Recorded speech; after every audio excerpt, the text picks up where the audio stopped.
Praise the lord. ఈరోజు దేవుని వాగ్దానము మత్తయి సువార్త 5వ అధ్యాయము 9వ వచనము.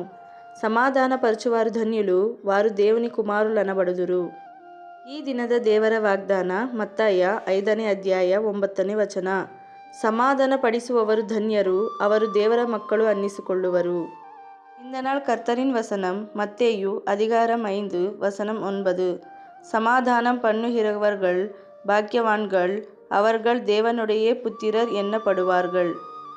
आज का बाइबल वचन मत्ती अध्याय 5 10 9. धन्य है वे जो मेल करने वाले हैं, क्योंकि वे परमेश्वर के पुत्र कहलाएंगे. Today God's promise, Matthew chapter 5 verses 9. Blessed are the peacemakers, for they will be called the children of God. Amen. Glory to God. God bless you all.